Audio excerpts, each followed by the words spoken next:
tomar a liberdade de fazer alguns comentários, porque as falas dos três, elas me fizeram revisitar alguns dos meus campos no litoral centro-norte do Espírito Santo, o meu convívio com algumas comunidades, com alguns pescadores. E aí vou começar pela ordem das apresentações.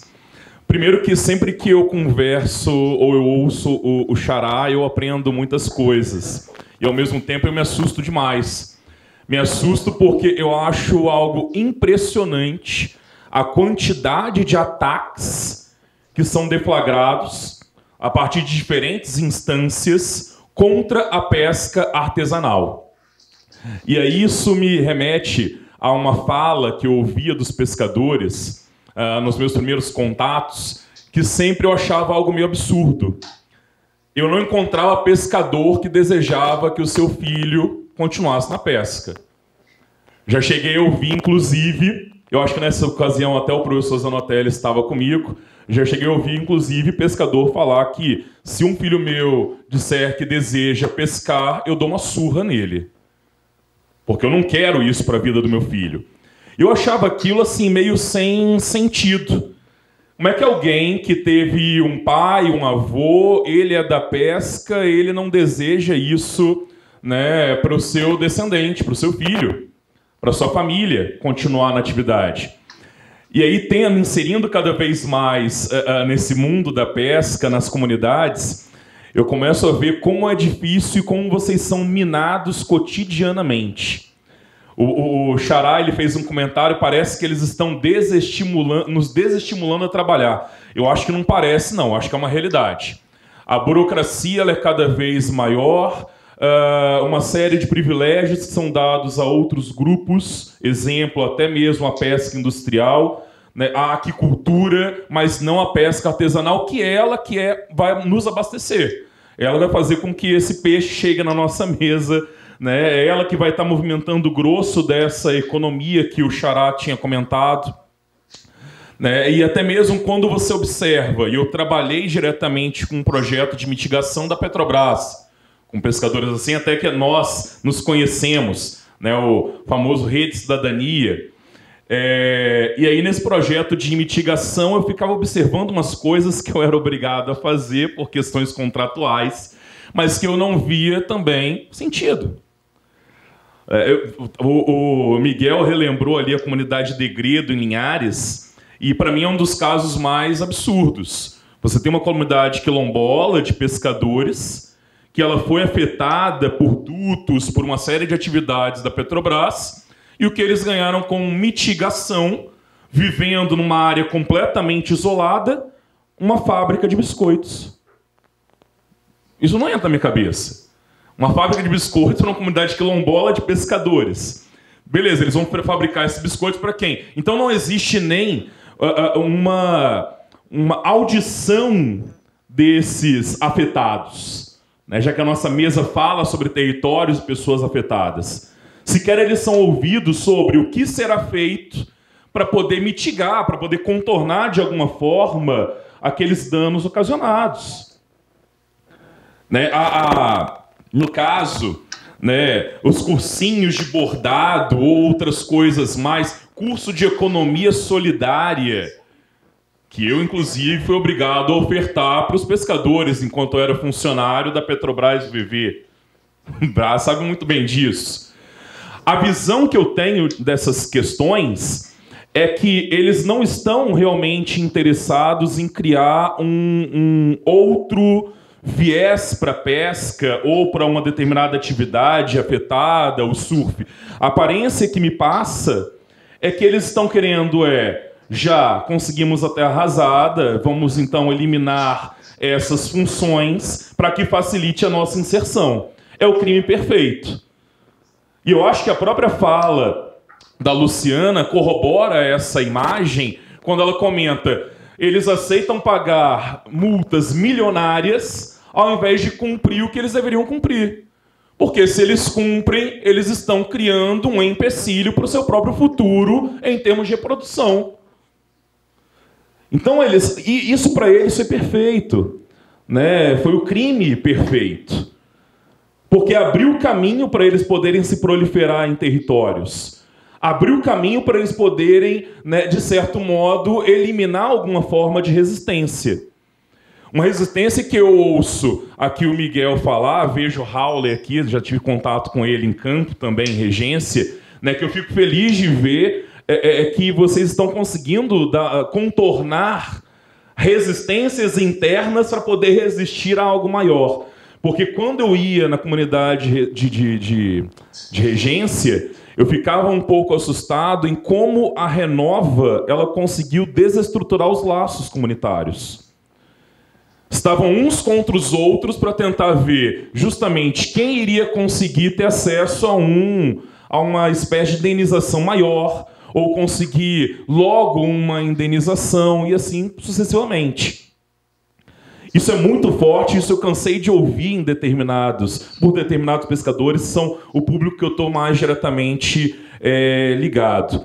Então, ao mesmo tempo que eu, né, tive alguns sustos em campo e que foram reavivados aqui, eu pude perceber também algumas sementes de esperança, algumas sementes de resistência, né, para relembrar o professor Carlos Walter. E aí é justamente nisso que eu quero, a partir dessas minhas memórias, né, fazer alguns questionamentos a vocês, dar início aí a essa abertura para as perguntas. E aí eu começar pelo Brás, que e até uma dificuldade que eu tenho, Xará, de como será o futuro da pesca artesanal. Será que a pesca artesanal ela vai ter futuro perante tantas coisas? Ou será que nós teremos uma nova pesca artesanal surgindo? Porque, como a gente estava conversando aqui antes de chegar, né, às apresentações, e nós falávamos, antigamente a chuva ela era um bom sinal, porque era um momento no qual você teria a reprodução de espécies. Agora a chuva é um mau sinal, porque ela vai trazer os rejeitos que ainda estão lá em Minas, no interior do Espírito Santo, para a orla. Então conseguiu se inverter uma questão de valores dentro da atividade pesqueira. E que vai dificultar cada vez mais aquele pescador que não vai ter um barco potente para ir até alto mar, poder continuar na pesca. Então, como é que você enxerga, estando nesse meio, né, você falava ali sobre as dívidas, né, não chegou nem a tocar muito nesse assunto aqui na apresentação, sobre as dívidas, as dificuldades, o barco à venda, quem estiver interessado em comprar e tudo mais. Como é que você enxerga a pesca, o futuro dessa pesca artesanal? E só para poder passar e concluir, e aí vai meio que para os dois, né, tanto para o Miguel quanto para a Luciana, que é essa crise da representatividade. Eu acho que a Luciana ela foi muito feliz ao comentar que a Renova, eu já tinha até visto isso e ouvido de algumas comunidades, a Renova ela se organiza enquanto meio de indenização, compensação aos atingidos, mas ela se organiza e faz com que as comunidades se organizem de modo a desarticulá-los. Ela faz uma reunião com um grupo e depois ela vai lá e reúne com outro grupo e meio que tenta manter um segredo entre as duas reuniões. E isso vai minando a cooperação que poderia existir. Então, como é que vocês enxergam, depois das indenizações, que alguns ainda estão lutando pelo reconhecimento, outros já receberam, como é que você consegue observar esse engajamento comunitário, até onde a Renova conseguir destruir realmente esses laços? E como é que vai manter esse engajamento comunitário? Porque chegou a indenização, os danos permanecem. E eles vão continuar. Eles estão presentes na orla, não vai ser, caiu ali o dinheiro na conta bancária de quem foi atingido, acabou o problema. Infelizmente, eles vão perpetuar. Então, como é que vai ser feito também para que esses que teoricamente já foram beneficiados entre aspas, eles permaneceriam nesse engajamento, nessa luta coletiva? Como é que vocês estão percebendo essa mobilização dos movimentos nos quais vocês trabalham? Eu vou pedir para eles responderem, primeiramente, aos meus questionamentos, depois a gente abre para os demais, tudo bem? Em relação ao pescador artesanal, pelos anos de experiência, pelo que a gente está vivendo, né, dia a dia, estava até comentando com um colega nosso um tempo atrás aí, a gente está dando aí de 4 a 5 anos não existe mais a pesca artesanal no Brasil. Não só aqui no estado do Espírito Santo. Porque a dificuldade é tão grande para se conseguir a parte de licença ambiental, a parte de investimento, a parte de crédito, nós não temos nada disso. Então, estimula, né, a gente continuar nessa atividade. E com esse problema que nós tivemos aqui no estado, veio agravar-se mais ainda, né? E não temos mais estímulos, né, e nem investimento, igual você falou em relação aos filhos. Por que a gente não quer que nossos filhos sejam pescador mais? Porque somos tratados como bandido, não somos reconhecidos como uma classe trabalhadora, né? Então eu não quero o que é ruim para mim, seja para o meu filho. Meu avô foi pescador, meu pai foi pescador, hoje eu sou pescador, nenhum dos meus filhos são pescadores. E não vão ser, porque eu não deixei, que eu estava enxergando já o futuro da pesca. Entendeu? A falta de incentivo da parte do governamental, a parte do incentivo na parte de tirar a burocracia para você conseguir um documento, para você também dar a preparação para essa atividade, né? Especializar o pescador. Não temos isso. Toda categoria tem que ter sua especialização. Apesar que a pesca é tradicional, de pai para filho, você aprende com pai, mas você tem que ter curso nessas áreas. Nós não temos. Tem, igual você falou, Rede de Cidadania, né? Uma fortuna foi gasta, né? Nós conversamos sobre isso, 20 milhões, né? Tivemos até lá no Rio Grande do Sul, gente, gastando em um hotel 5 estrelas, passagem de avião aéreo, ida e volta, comendo em melhores restaurantes, para aprender o quê? Nada. Entendeu? Só passeio. Aí depois foi dar curso de informática para pescador analfabeto. Eu falei, por que não bota pescador para aprender a ler? Então, são esse tipo de investimento que estimula a classe pesqueira, e a gente está dando aí 5 anos no máximo, aí vai ser extinta a pesca artesanal no Brasil, não só no estado do Espírito Santo, no Brasil. Obrigada. Bom, Chico, você perguntou, né, como é que fica essa questão. Acho que o maior abalo dentro das comunidades, depois do rompimento e com o rompimento, foram as relações interpessoais, porque tem briga até hoje. Dentro da Renova tem o PG20, que é o Programa de Contratação de Mão de Obra Local.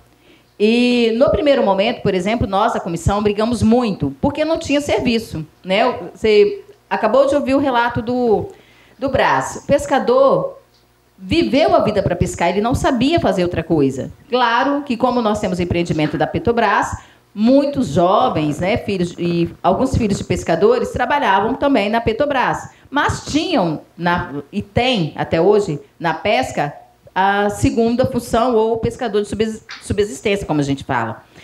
Mas também estava vindo uma crise. Então, nós brigamos muito para que esse PG20, de contratação de mão de obra local, fosse executado dentro da vila. E a Renova executou. Então, infelizmente, foi uma faca, né, de 2 gumes, porque esse morador que começou a trabalhar na Fundação Renova já não aceitava mais que nós íamos para o enfrentamento, ou que a esposa dele ia para o enfrentamento, ou que o filho dele que estudasse na escola ia para o enfrentamento e denunciasse, porque ele ficou com medo de perder o emprego.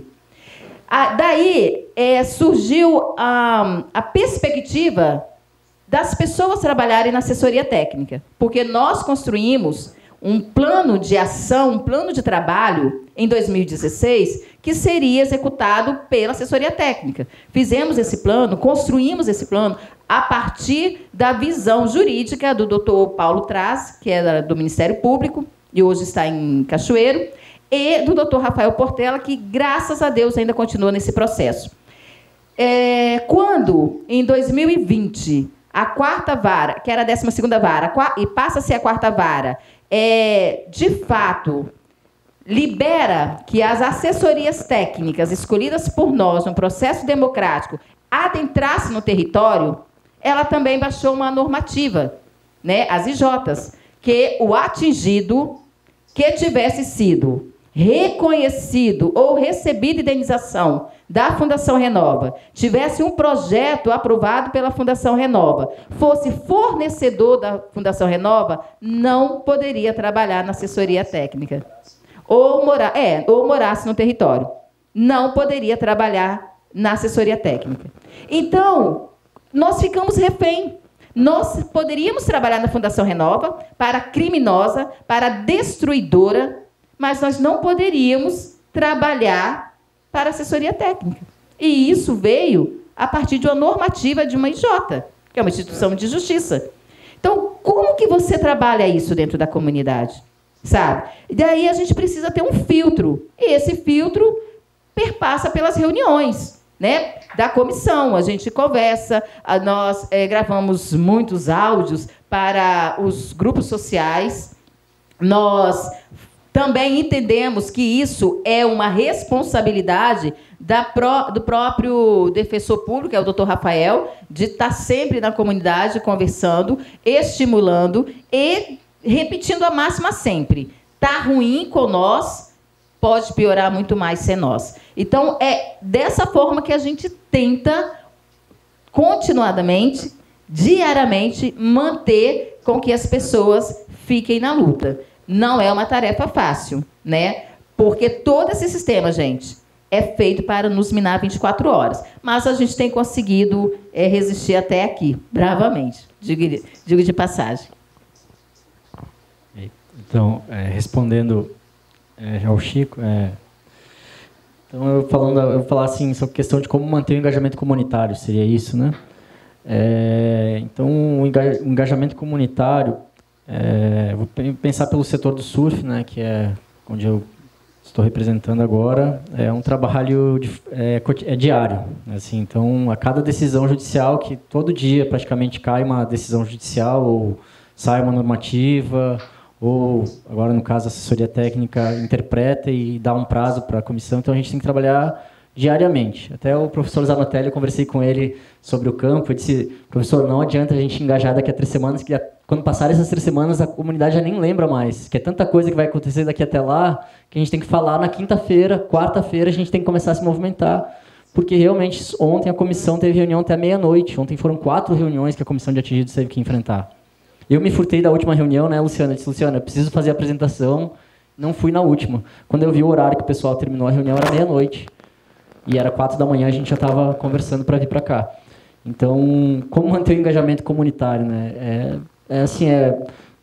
E não perder a esperança, né? Tipo, como não manter porque a gente só acumula derrota. Então, o cara que vier aqui, se eu viesse aqui e trouxesse uma semente de esperança, como você colocou, nossa, eu estaria já muito melhor que eu estou agora. Assim, porque na verdade, a gente não tem nenhuma semente de esperança. A gente tem um vórtice de danos que se sobrepõe. Qualquer grupo que chegar ao território, querendo ou não, vai impor conflito, vai dividir. Então, como que a gente consegue manter o engajamento comunitário? Informação, formação, mais informação, desfazer mais informações, mais formação e assim por diante, todos os dias.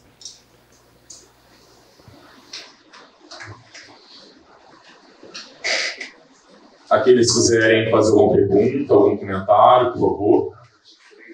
De 3 em 3. Ok. Vou levar o microfone para facilitar.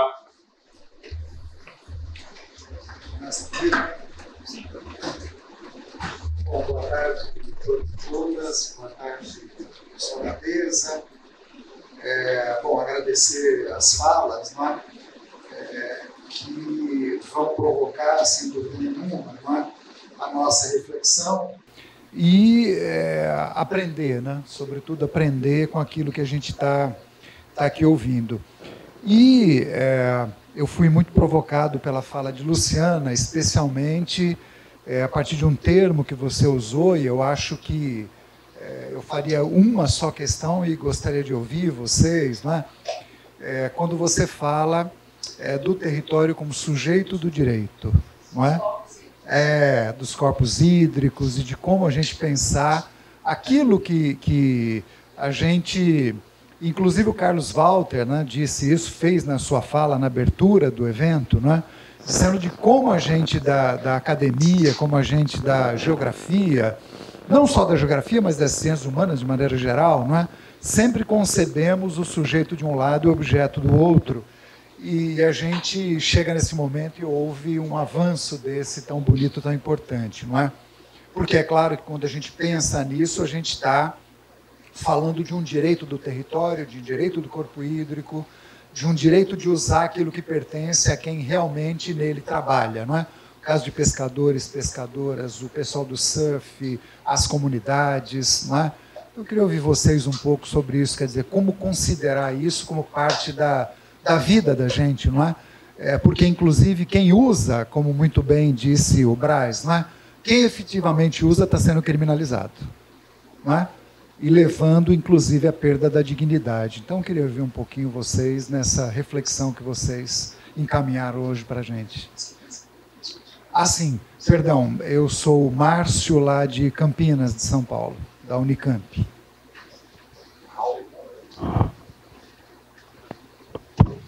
Boa tarde, meu nome é Howley, eu sou surfista local de Regência, atingido pelo rompimento da barragem de Fundão. Estive como presidente da Associação de Surf de Regência na última gestão, né, onde nós tivemos onde nós temos, né, feito essa luta já há 8 anos pelo reconhecimento do surf como atingido, né, e a gente sente como é que pode a gente ter, né, dos 10 últimos campeonatos mundiais que aconteceram, o Brasil foi campeão de 7, né, nós somos os melhores surfistas do mundo e o surf, num dos 10 melhores da prática do surf no Brasil, a gente não é reconhecido como atingido, né? Então, acho que essa é o nosso principal questionamento, né, enquanto surfistas, né? Me apresentando também, trazendo esse dado que, para essa discussão, né, eu considero importante. Eu queria trazer 2 questões, né?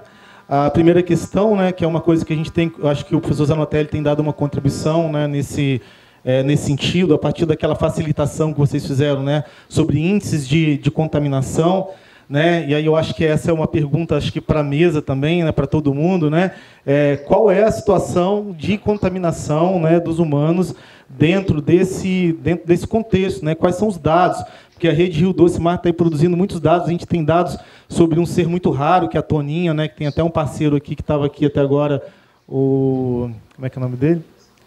O Tajaíba, né, está estudando, tem dados sobre a Toninha, sobre o robalo, tem dados sobre todos os seres, exceto os seres humanos, que por dedução a gente imagina que a gente está tão enrolado quanto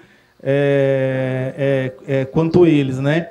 E aí o que eu queria trazer, a partir dessa descrição da Luciana, né, dessas transformações que o território tem sofrido, principalmente a Vila de Regência, que é proporcional o aumento da contaminação ao adensamento demográfico dentro da comunidade. Falando de Regência, que é a minha comunidade onde eu resido já há muito tempo, né? Então, assim, eu fico olhando para esse desafio, que é esse desafio longo prazo, né? Né? Então, assim, a gente tem a partir de todo esse estímulo da Fundação Renova em devolver os fluxos turísticos para a comunidade. Então, a gente tem um adensamento demográfico e um arrefecimento da memória sobre a exposição aos contaminantes, né?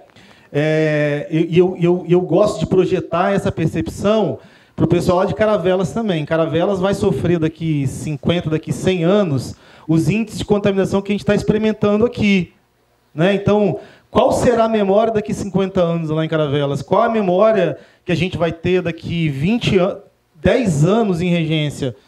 Porque hoje, por exemplo, muitos dos protagonistas que estão ocupando esses espaços, né, narrativos dentro da comunidade não são residentes antigos, não estavam na comunidade quando a barragem rompeu, e essa narrativa ela se sobrepõe àquelas que atualizam na memória o dano, até porque ficar atualizando na memória o dano todo dia também é muito danoso, né? Então isso produz uma situação bem desafiadora, que eu acho que isso é um tema importante para a galera aí da geografia, né, para essa perspectiva mais demográfica, né, para poder cruzar esses dados. É uma pesquisa importante, precisa ser feita pela comunidade, né, pela comunidade científica, né.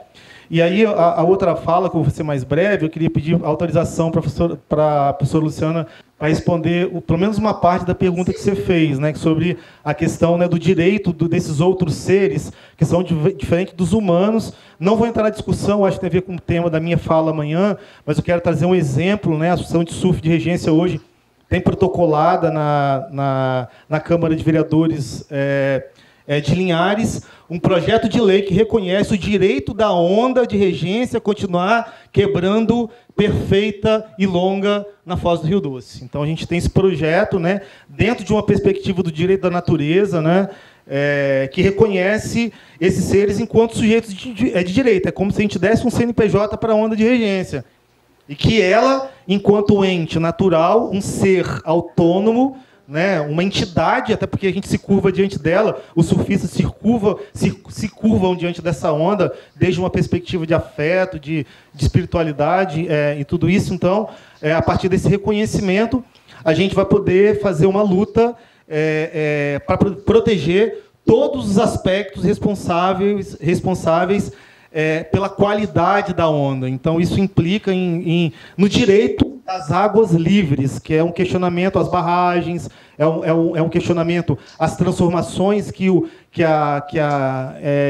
fundo, né, que o fundo, né, a praia, né, as bancadas de areia são fundamentais para que a onda continue quebrando perfeitas. Então, essa é uma demanda. A gente não, acredito que no início do ano que vem a gente vai iniciar as audiências públicas para a gente poder dar corpo para esse projeto de lei. A gente já tem 3 projetos semelhantes aprovados no Brasil, que reconhecem o direito da natureza, a plenitude da sua existência por si, não pelo ser humano, mas já que a lei é do ser humano, é como se a natureza sentasse na mesa para poder se constituir enquanto um sujeito de direitos, né? Então, essa luta é muito interessante e convido a comunidade acadêmica a acompanhar também essa perspectiva aí de luta que nós estamos avançando. Gratidão. Desculpa, Lu, mas eu não resisti, porque esse é o tema mais caro para mim, o direito da onda. Alguém mais? Passa ali, eu encerro e depois eu retomo, pode ser? Boa tarde, me chamo Matheus Barreto, sou aluno das Ciências Sociais e também faço parte do grupo de pesquisas em comunidades pesqueiras em desenvolvimento no Espírito Santo, aqui na Universidade Federal do Espírito Santo.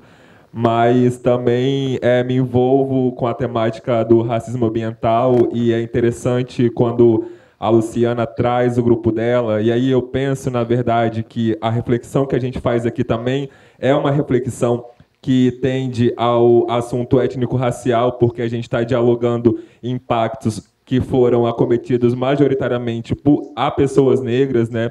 E aí a pergunta, ela parte nesse sentido de compreender de que forma o diálogo do racismo ambiental ele acontece nesse grupo, né? E de que forma também o racismo ambiental ele auxilia na discussão para compreender as dispersões que acontecem dentro da comunidade, no sentido de quem vai administrar o dinheiro ou os conflitos que aparecem diariamente dentro desse território.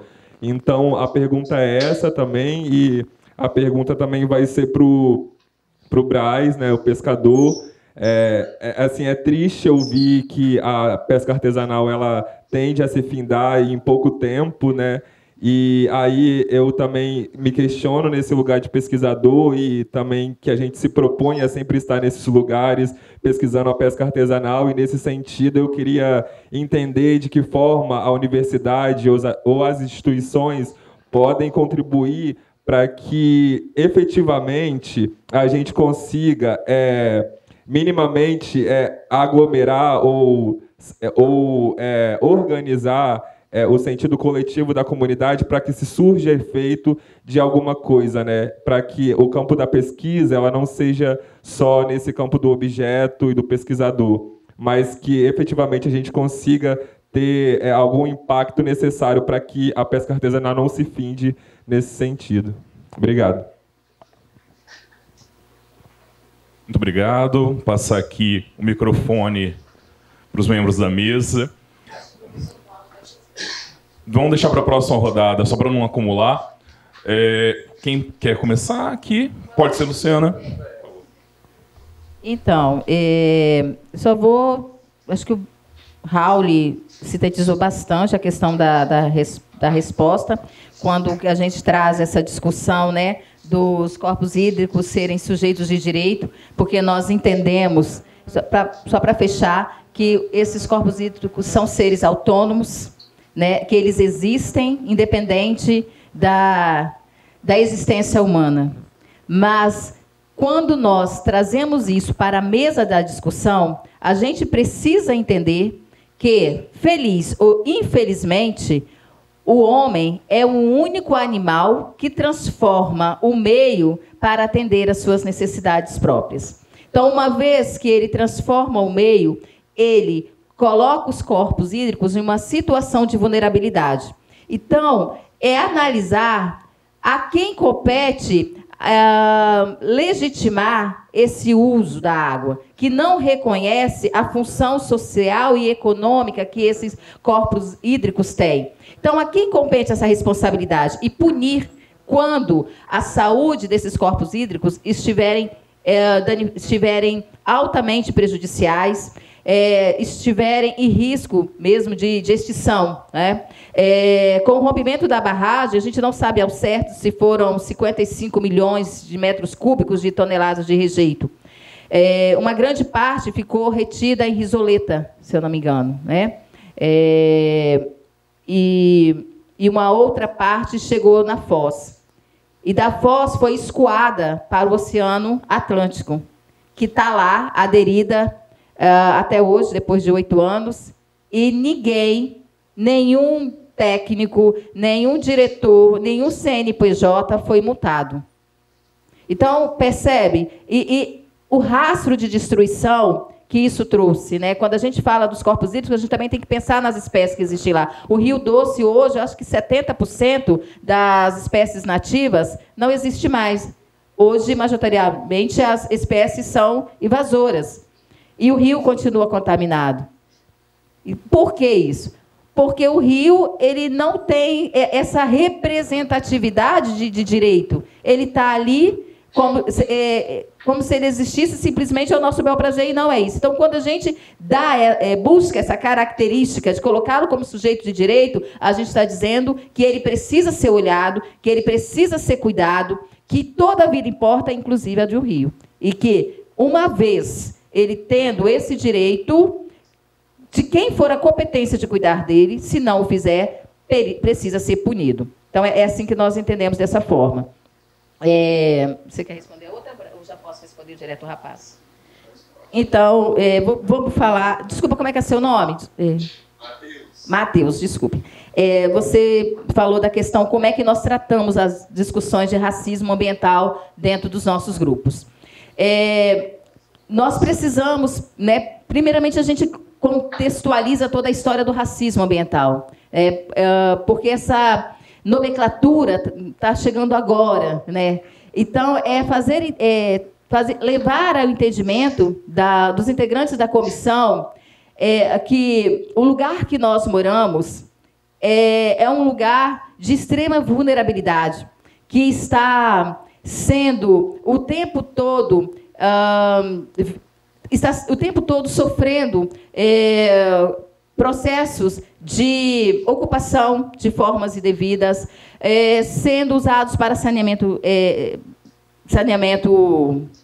ai meu Deus, básico, obrigada, está sendo leiloado para implantações de grandes atividades portuárias, de grandes empreendimentos, e que isso vai nos colocar em uma rota de poluição, de degradação da nossa saúde, de expulsão dos nossos territórios.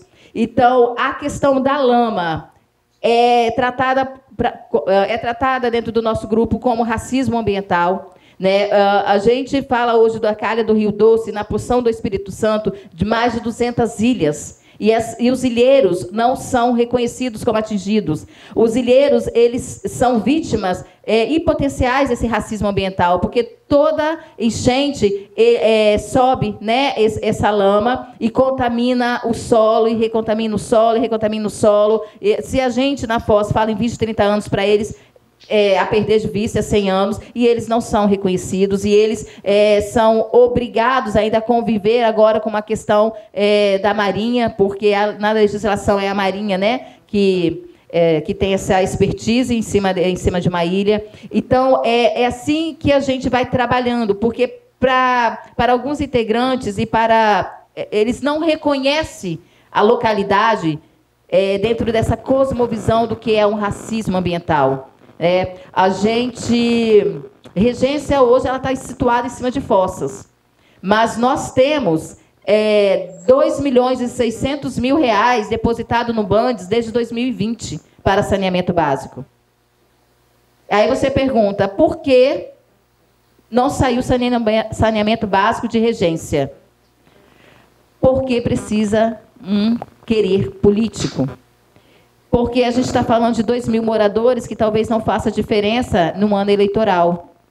Então, o dinheiro está sendo usado, né? Tem chegado outros repasses para a Prefeitura de Linhares, então estão se fazendo, não que não mereça, gente, mas estão se fazendo rede de saneamento básico no Farias, no Baixo Quartel, no Rio Quartel, e o dinheiro de Regência está lá. E a gente denuncia, e a gente busca. Então, isso também é uma comprovação de racismo ambiental, porque nós, até hoje, vivemos, depois de 8 anos, com insegurança hídrica e alimentar, tendo que conviver com o fantasma do nosso lençol freático contaminado, não só por cloriformes fecais, mas por toda a gama, né, de enxofre, ferro, chumbo, do mercúrio agora. O último, foi o ano passado, Miguel, que a Rede Rio Mar lançou um estudo, até a UFES é parceira, que foi encontrado metilmercúrio dentro da água. Isso é dificílimo você conseguir encontrar uma análise, e foi encontrado.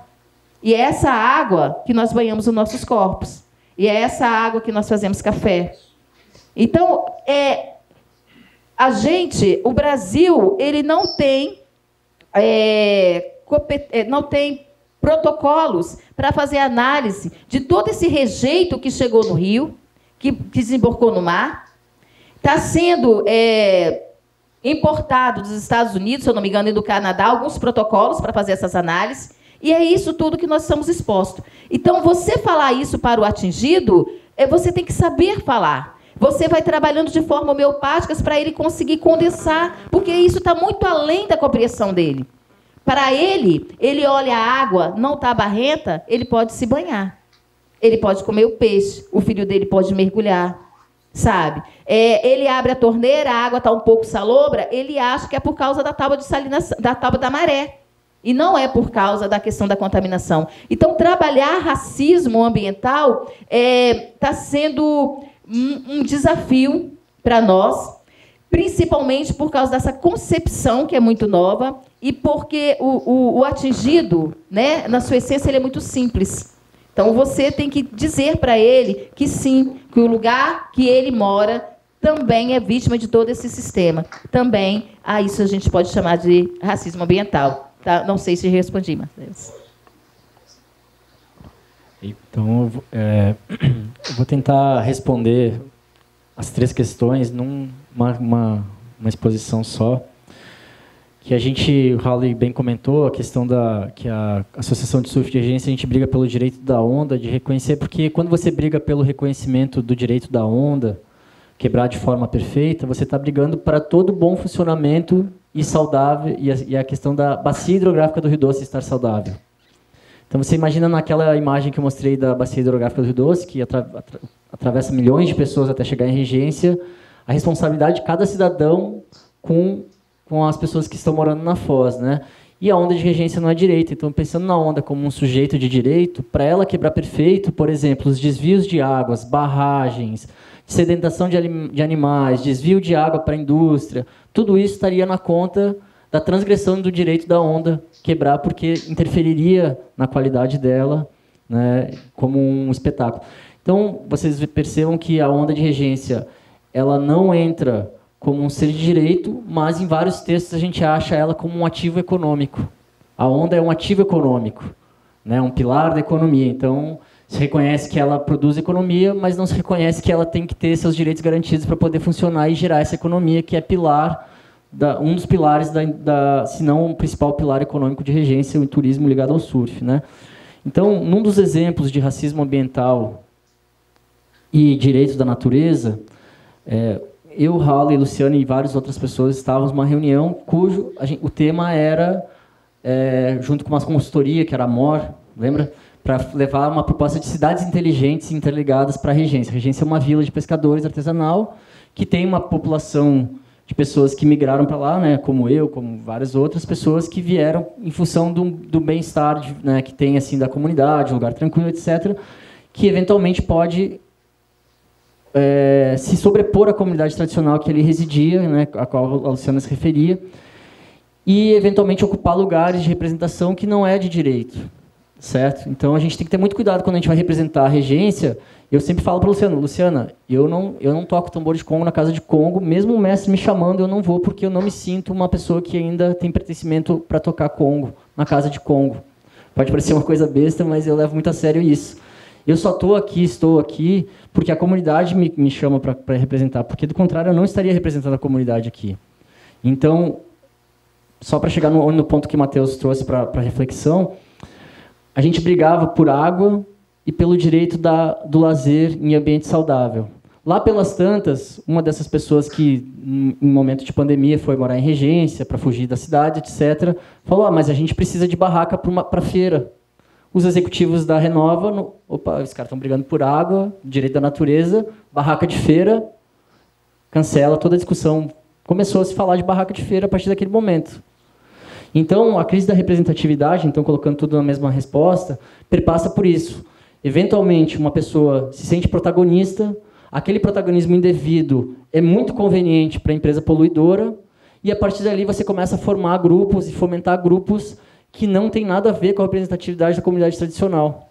Eu não sei se eu conseguir passar, mas é uma questão que a gente também vive, e isso entra dentro daquela crise de daquele vórtice de danos, que ele não para de se sobrepor e se somar com esse tipo de situação. Então, quando a gente tem pessoas que estão lutando pelo direito de reproduzir a sua cultura e transmitir para os seus filhos o conhecimento tradicional, e de repente você tem outro grupo brigando por bens materiais e eventualmente materiais fúteis, a gente também entra numa dimensão do racismo ambiental, né, de sobreposição territorial. Matheus, desculpa. Você perguntou quem vai gerir o fundo, né, do repasse, não foi alguma coisa assim? Tratando isso como uma expedição, assim, né, para que o racismo ambiental seja discutido, né? Então, quando eu falo sobre quem vai gerir o dinheiro, é como se isso também dentro da comunidade fosse uma expedição. Mas também gostaria de saber quem gere. Então, hoje, quando a gente fala da questão, né, vamos lá. Hoje, toda ação que a comissão, todos os movimentos que a gente faz, não são bancados por nós, digamos assim. Então, hoje, dentro da Fundação Renova, foi liberado um dinheiro chamado Gerenciador do Atingido, que é um fundo que vai vir para instrumentalizar as comissões. Porém, entretanto, todavia, quem vai administrar isso é a Flaxon, que é uma empresa, né, fiscalizada pelo Ministério Público. Gente, vocês desculpem que às vezes, porque é muita coisa na minha mente. Depois da pandemia, eu peguei Covid e falho às vezes uma palavra em outra. Então, vamos lá. Então, a gente vai ter um financiamento do gerenciador do atingido, que foi colocado, a Flaxon, que vai gerir, mas todas as ações nossas, que será a partir, né, do aceite nesse contexto, nós faremos alguns projetos, faremos algumas reuniões, levaremos para a Flaxon, e aí é ela que vai gerir. Mas ainda vai depender de algumas entregas, como aquela que a gente colocou ali. Primeiro vai se montar todo aquele esquema, para depois a gente alçar o gerenciamento do atingido, que é um valor, e aí vai depender do tamanho da comissão, da representatividade da comissão, mas é preciso que se diga que o atingido ou a comissão, ela não vai acessar o dinheiro. Quem vai fazer isso é uma outra empresa. Então, novamente, toda a estrutura não é para o atingido ter dinheiro. Não é para ela acessar. Por sinal, a gente fala muito que no dia que o atingido for realmente indenizado em termos de dinheiro e da reparação plena, toda essa estrutura cai por terra. Então, nesse contexto, não seremos nós, será a Flaxon, depois intermediada pela assessoria técnica e fiscalizada pelo Ministério Público Federal e a Defensoria Pública Estadual. Respondendo à primeira pergunta, a gente está sendo muito criminalizado, né, e pelo órgão de fiscalização e normativas que saem todos os dias, né? Sem a gente entender o porquê. Proibição de espécie, né? Igual saiu a 445, proibindo 475 espécies. E a gente que realmente trabalha e realmente vai buscar, né, o pão de cada dia para botar na mesa dos nossos filhos, estamos sendo tratados como bandido. Então, essa criminalização, igual a primeira pergunta dele, deixa a gente muito triste, deixa a gente desestimulado a continuar e sendo tratado dessa forma, como bandido. E na parte da contaminação, ela vem aumentando, né, cada vez mais, cada ano que passa, em vez de estar diminuindo, está aumentando. E eu fui fazer essa denúncia, né, para a parte ambiental e para a parte do governamental. A resposta que eu tive que eu podia fazer a denúncia na Secretaria de Saúde, que nós, pescadores, estamos adoecendo. Depressão, né, ansiedade. Eu mesmo estou passando por esse processo de depressão. Tomo o clonazepam para dormir. Não consigo dormir sem o remédio hoje mais, porque a minha vida completamente foi virada ao avesso. Em relação à faculdade ou à universidade ajudar para que a pesca artesanal não acabe, acredito que sim. Como foi feito aí em 2 anos, a UFSS, né, tentando tirar o pescador da informalidade, fazendo declaração de imposto de renda, coisa simples. O pescador começa a ser visto, né, como contribuinte, e ele começa também a passar a entender que ele contribui, né, com seus impostos. Muitas vezes o pescador nem sabe, ele é analfabeto, ele não teve tempo de estudar. Não sabe que ele contribui muito diretamente. Então a UF fez esse trabalho, né, de declaração de imposto de renda há 2 anos. E para resgatar essa autoestima que a gente está perdendo, de colocar nossos filhos para ser pescadores ou ensinar outras pessoas a ser o profissional da pesca, é um geopolítico, né, que tem que ser mudado na esfera governamental. Tem como a faculdade, a universidade entrar nisso? Sim. Se pegar os recursos que são, né, voltados para a pesca, que vem direto da Petrobras, da Codesa, que são 10 milhões de reais, e colocar em órgãos e empresas que realmente vai fazer esse trabalho. Não como foi colocado na UVV, 20 milhões de reais jogado fora. Entendeu, Matheus? Tem vários projetos.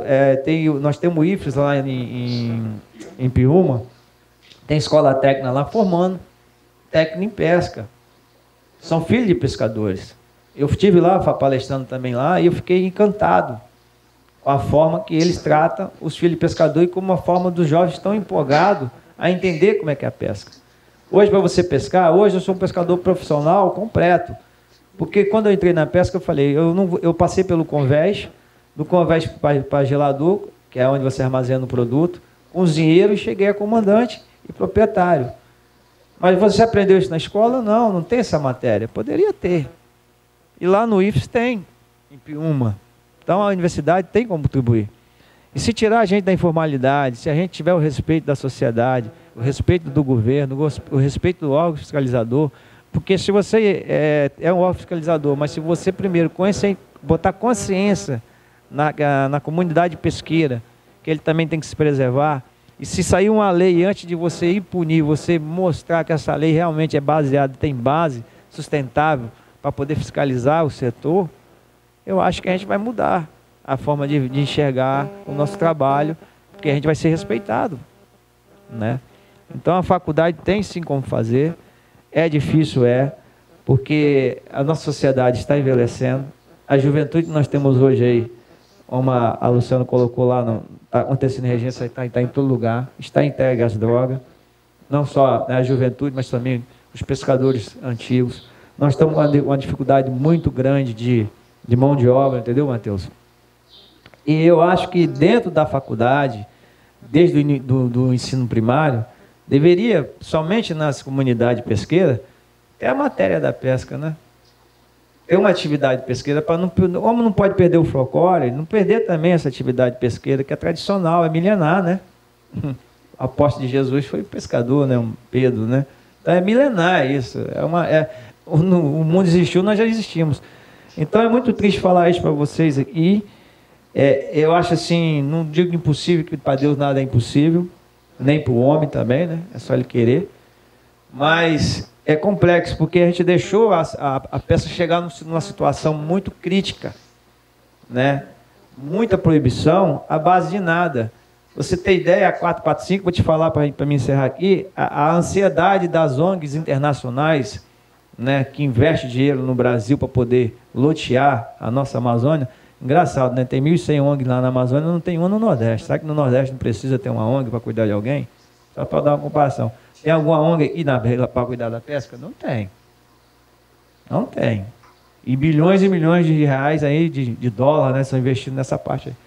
Então, quer dizer, se tiver, né, um investimento no setor pesqueiro desde o primário, né, desde o filho do pescador, para ele não perder essa atividade, mas com mais tecnologia, com mais investimento, porque eu vejo aí as pescas, eu sou curioso, eu vejo as pescas aí fora.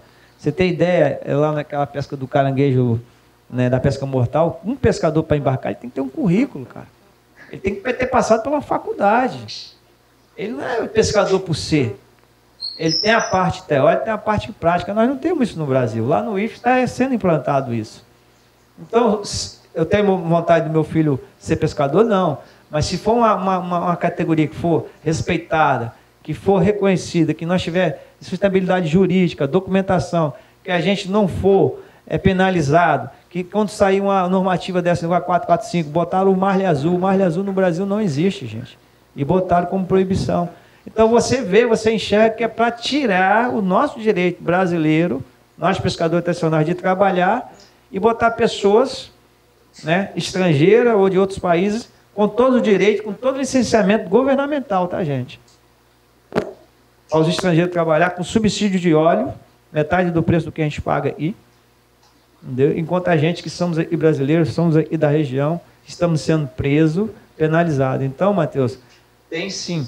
Porque a faculdade hoje é a juventude que está sendo estudada, vai ser o futuro do amanhã. Vai ser um fiscal do IBAMA, vai ser um governador, vai ser um chefe aí ambiental, vai ser um chefe do SEAP, vai trabalhar no Ministério. Então, as faculdades têm sim. Eu acho que tem o poder está aí na educação, né, cara?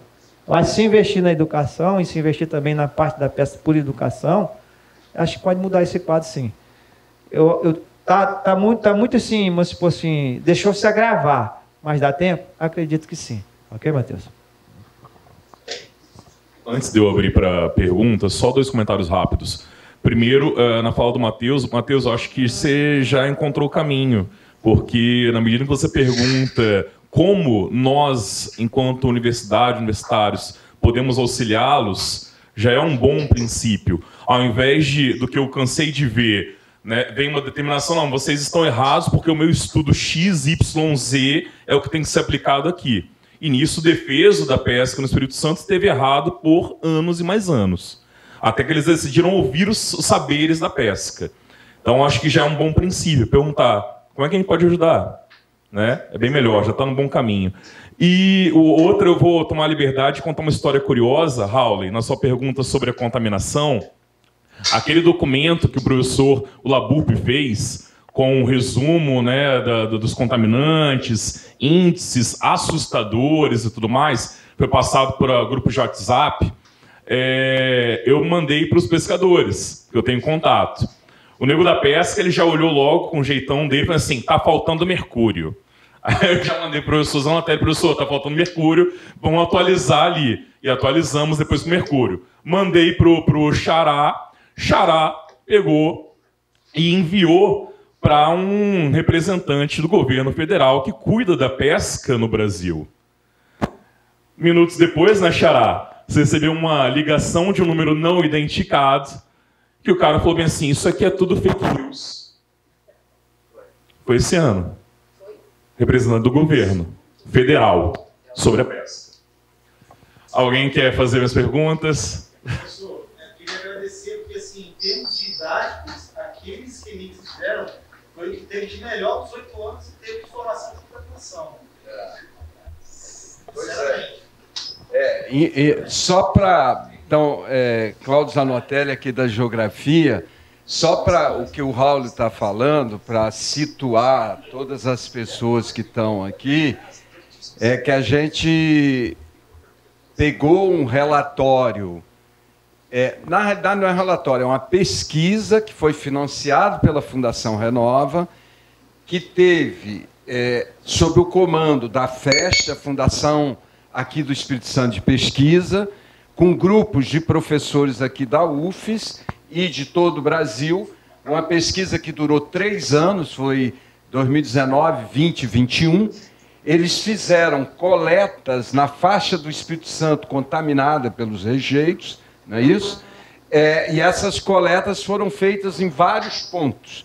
E fizeram, se não me falha a memória, 21 campanhas de coleta de sedimentos suspensos, de sedimentos do rio, da foz e da costa. E a gente conseguiu, né, Chico, a partir de um vídeo de 2022 que foi apresentado aqui na UFES, que os pesquisadores apresentaram para a comunidade de pescadores, que durou 7 horas, né, foram 14 horas, 7 horas cada dia, e só que nós não sabíamos onde estava o resultado das pesquisas. E depois nós conseguimos identificar e achar um link da pesquisa, que eles tinham obrigação, que era pelo Ministério Público, disponibilizar publicamente, e aí a gente pegou, eu fiz uma análise preliminar das tabelas, tentando pegar os principais contaminantes, né? Ferro, alumínio e etc., e tentando comparar com as normas da Organização Mundial de Saúde e as normas do CONAMA, e aí a gente identificou, fizemos, a Ana Paula fez, aí tá, podia até colocar aí, a Ana Paula fez um gráfico, ela pode explicar, mostrando como que esses... podia apagar a luz da frente, não sei, enfim. Está esquentando ainda. Como esses contaminantes, esses metais pesados, isso, estavam acima da norma 4.000 vezes na foz do Rio Doce, em Linhares, 1.500 vezes, etc, etc. Então, e a questão do mercúrio, por exemplo, não só do mercúrio, mas um outro material extremamente perigoso, que eu não lembro mais agora. Arsênio. A gente, quando o Chico quando teve o retorno, eu fui ver, porque são dezenas de tabelas. Eu fui ver na tabela dos resultados deles, tinha lá, só que a sensibilidade do material que eles usaram para fazer a pesquisa, salvo melhor juízo no mercúrio, que me parece na foz tinha um excesso, não pegava, não tinha sensibilidade para pegar aquilo que é contaminante acima da norma, ou seja, eles não tinham equipamento para identificar abaixo de uma determinada concentração por micrograma. Então, esse é o quadro, mas eu falei demais aqui, só para situar todo mundo.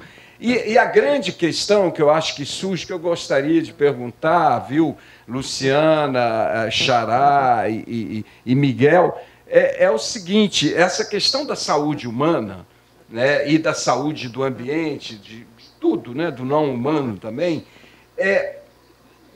você mandou uma pesquisa que foi feita, acho que foi em Povoação, em inglês, publicada na revista internacional, que é essa pesquisa, que eu acho que a Luciana falou de 2017, que demonstra, porque eu acho que é uma das poucas pesquisas que existe sobre saúde humana. Ao mesmo tempo, a gente está sabendo, via um representante do MAB, que é o Eider, que não pôde vir aqui hoje, a Juliana o substituiu, que estaria sendo, não sei se vocês sabem disso, junto com a Fiocruz, preparado um estudo epidemiológico com as populações e tal, para verificar a contaminação nas pessoas. Câmara Técnica. E aí, uma pergunta é o seguinte, e aí envolve a questão da pesca com xará. Até que ponto não é a população do Espírito Santo e do Vale do Rio Doce como um todo que está com risco? Entendeu? Quer dizer, nós falamos de atingido, essa categoria atingido, ela é bem específica, atingido de barragem, e ela foi ampliada. Eu me pergunto aí para a reflexão nossa, até que ponto nós todos aqui não seríamos essa categoria de atingido. Porque quando você falou da diminuição da venda da pesca, do pescado, eu não sei se você tem dados sobre a pesca do Espírito Santo, você falou para exportação para outros estados e tal, mas como é que é internamente no Espírito Santo a demanda de pescado? Como está isso? Porque as pessoas, de uma certa maneira, diminuíram, como a Luciana falou lá na Foz, as pessoas param de comer pescado, ainda que se continue pescando.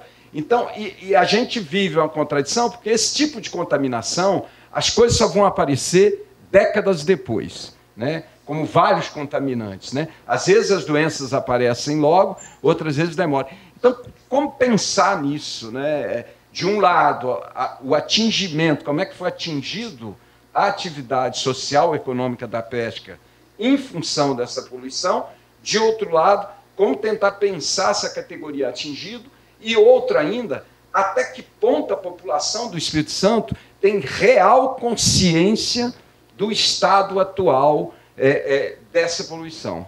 Entende? Aí a Ana Paula, enfim, desculpa, eu falei demais aqui, mas eu acho que para a gente tentar uma reflexão. Bom, a Ana Paula, não sei se vai explicar um pouco.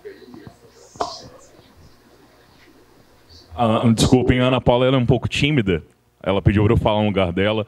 Mas aqui está um informe que nós fizemos, né, o LABURP, através de PDF, depois transformado em imagem, para facilitar o compartilhamento nas redes sociais, via grupos de WhatsApp.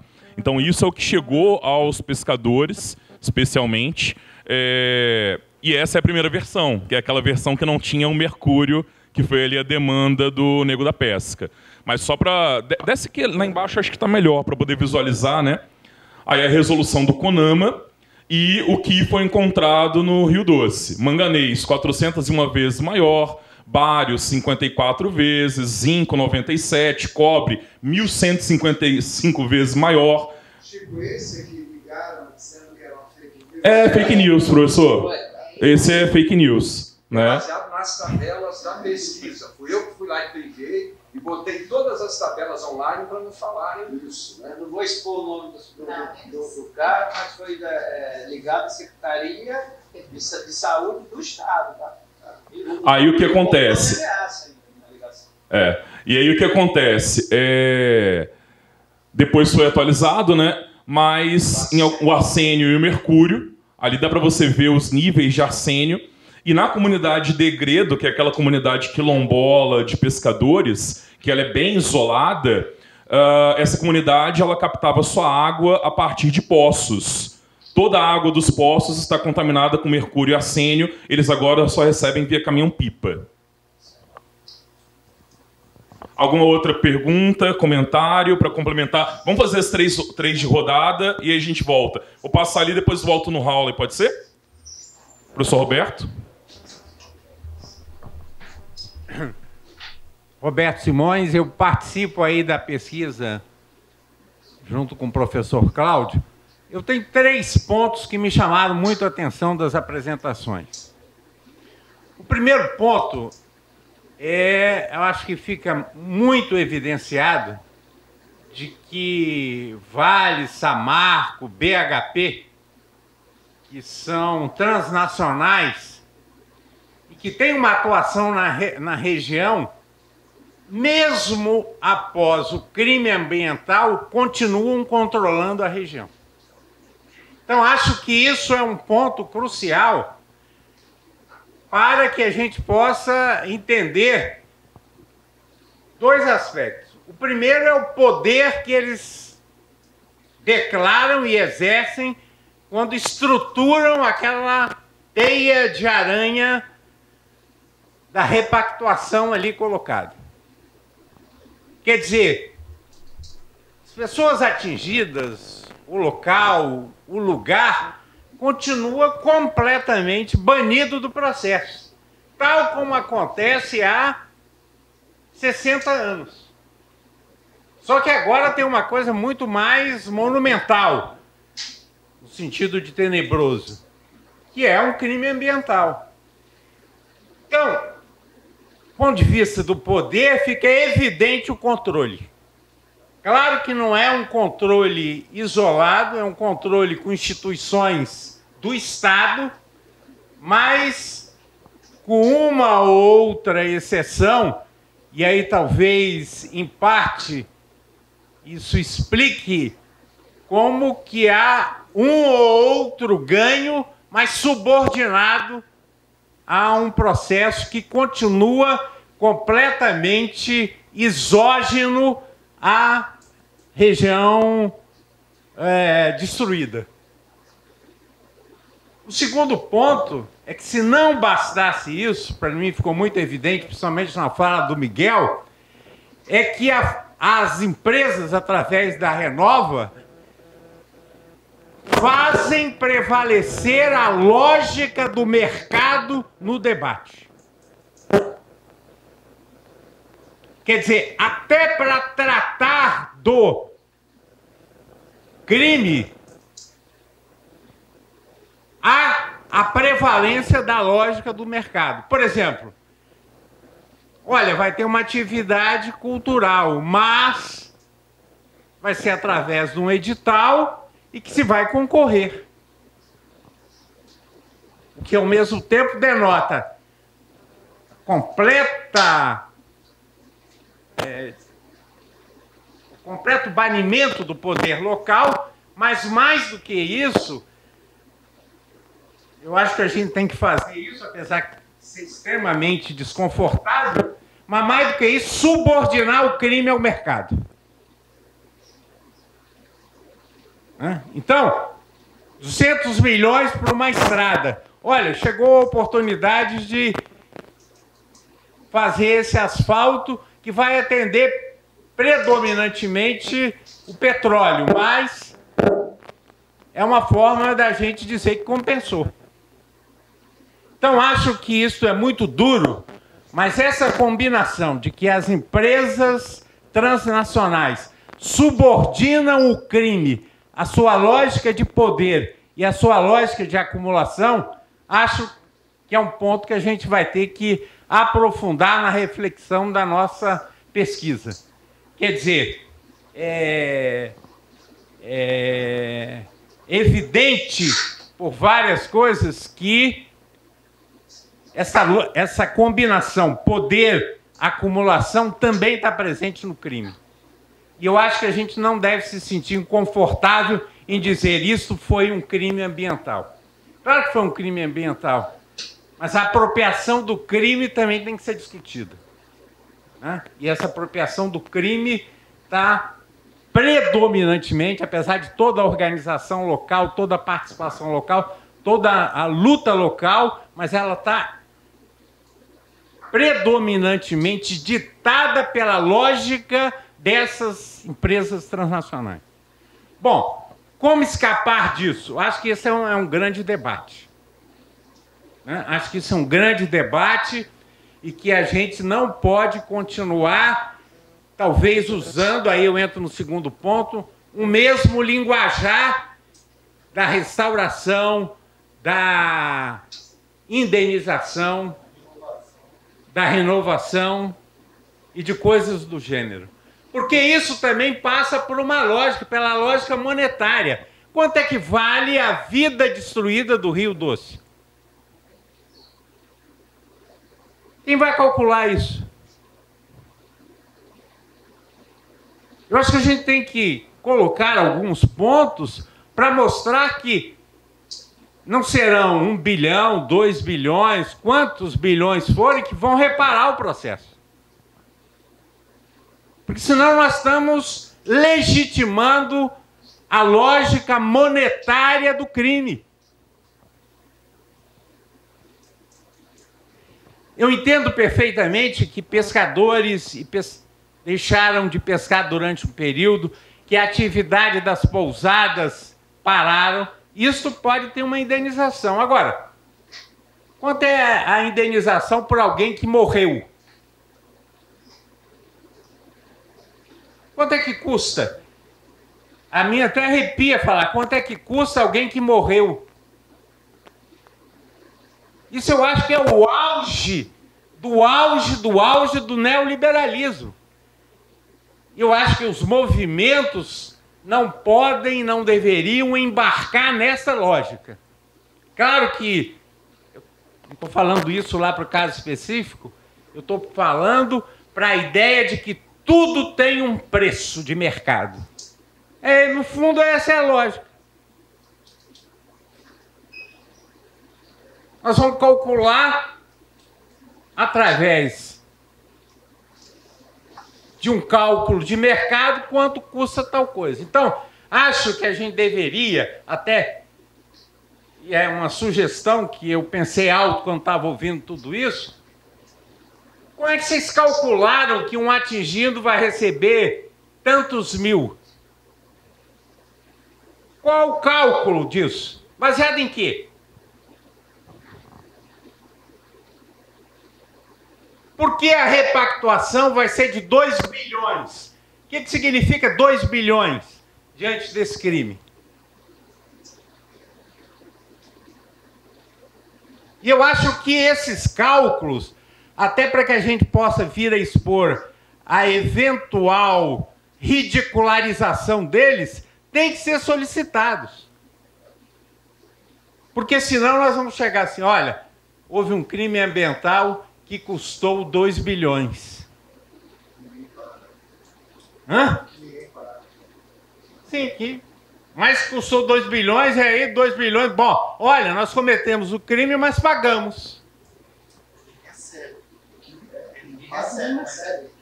Então, eu acho que tem uma lógica de poder, para simplificar, e de dinheiro, que nós deveríamos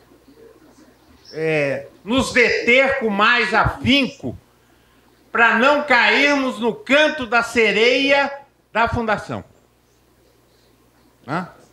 E eu acho que isso, certamente, em outras tragédias internacionais, existem outras experiências, e eu acho que a articulação internacional é fundamental. Por fim, um ponto muito interessante da fala do Miguel, que desde a primeira apresentação do professor Marcelo Lopes, ele falou da multiescalaridade dos desastres.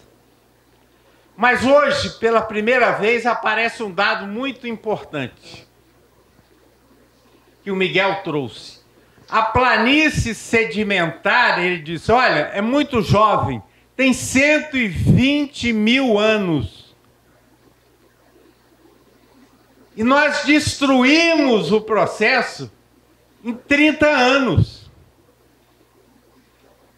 Portanto, as escalas do tempo não são só as escalas do espaço, mas as escalas temporais da destruição, acho que tem que ser enfatizadas. Quer dizer, e é isto que eu acho que dá o tom, inclusive, do debate da mesa de amanhã. Como é que nós destruímos? Veja bem que nós estamos falando, e ele falou muito jovem, da escala 120 mil anos. Se nós pegarmos um pouquinho mais, dá 1 milhão de anos. E nós estamos... A ponte sobre o Rio Doce, que foi discutida aqui, é de 1928. Não tem 100 anos esse processo de destruição. Então, acho que a gente precisa fazer esse contraponto de como é realmente acelerado o processo de destruição. Obrigado, professor. Howley. Sobre a pesquisa da professora Ana Carolina Zanotelli, essa pesquisa a gente mobilizou ela na internet. Fiz uma postagem no Facebook na época, marquei todos os pesquisadores que eu conhecia, e aí foram replicando, aí a Ana Carolina entrou em contato por mensagem no Facebook, E ela falou assim, Raul, eu finalizei meu primeiro ano de bioquímica na USP de Ribeirão Preto e estou disposta a mudar meu tema se vocês derem suporte para a minha pesquisa. Eu falei assim, pode vir e tal. Eu participei de todo o processo, né, de discussão com a comissão de ética da universidade para poder justificar a mudança no tema dela e todas essas coisas. E a Ana Carolina concluiu essa pesquisa. Foi muito difícil para ela concluir. Tentaram tirar os dados dela do Brasil 2 vezes. Tentaram levar as amostras dela, tirar as amostras do Brasil no meio da pesquisa dela, sabe? Dentro da universidade.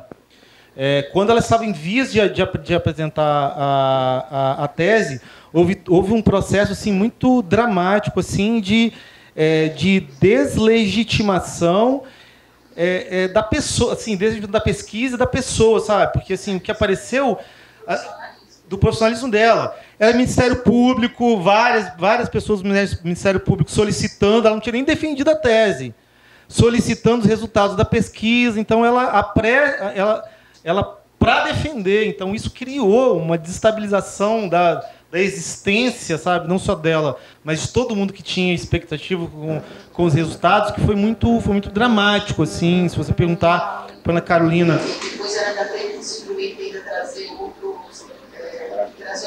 uma metodologia dos Estados Unidos também, para poder tentar garantir que os dados dela tivessem, né, tipo, as exigências além da banca, uma coisa louca, é objeto de análise de pesquisa científica. Mas o que eu quero dizer com isso, que o Miguel destacou, porque esse artigo que eu te mandei, professor, está dizendo lá no final, acho que o Miguel diz bem, né?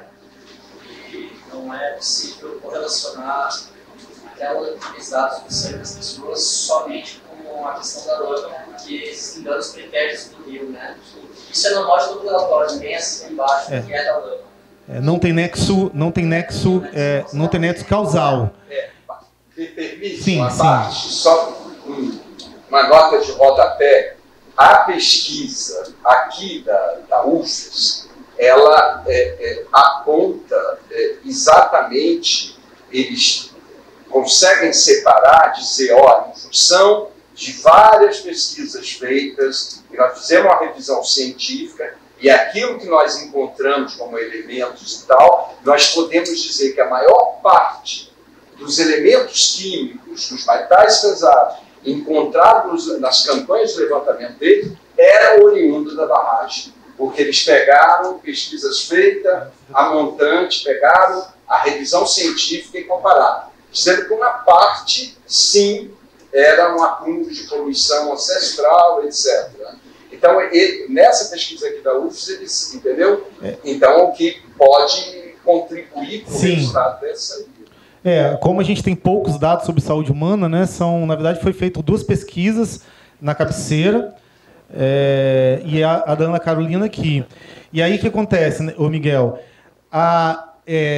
Inclusive, essa parte do texto é a parte que, assim, que sofreu mais, né, mais crítica, mais tensionamentos, que foi a análise do cabelo. Na verdade, foram 500 amostras, provação, Entre Rios, Areal, Regência e Campo Grande. A gente conseguiu colocar 150 amostras por fora da análise. Não aparece na tese dela, mas a gente tem dados para poder falar da população de Campo Grande lá em São Mateus.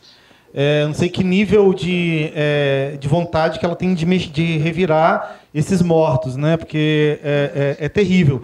Agora, a parte da pesquisa dela que me causou mais preocupação foi a seguinte: análise do cabelo, né? Que o cabelo é o mapa da contaminação, da exposição que a gente está sujeito, né? Porque ele vai bioacumulando no cabelo. A amostragem por cabelo mostrava que os maiores índices, o de arsênio era estratosférico, arsênio, principalmente os metais mais voláteis, principalmente o arsênio, né? O arsênio, o níquel, o chumbo não apareceu muito nessa análise do cabelo, não, nos índices mais altos. Mas o que eu quero dizer, o mais importante dizer, é que os picos de contaminação se deu em dezembro de 2015 e janeiro de 2016. A maior exposição registrada no cabelo. Dezembro, tinha alguém tomando banho no Rio em dezembro, Luciana? tinha alguém comendo peixe em dezembro, nem em janeiro nem em fevereiro, porque a densidade do material, da deposição dos rejeitos era muito intensa. Então ninguém tomou. A água, 100% da água vinha de carro-pipa para dentro da comunidade. Então a gente não estava lavando nossos legumes com água contaminada, a gente não estava tomando banho com água contaminada, a gente não estava bebendo água contaminada, porque a água inteira estava vindo de Vitória. E como justifica dezembro de 2015 e janeiro de 2016 uma contaminação estratosférica? Então isso foi na parada, foi o que me fez tremer, que é a contaminação pela exposição aérea, sabe? A partir do spray marítimo, né?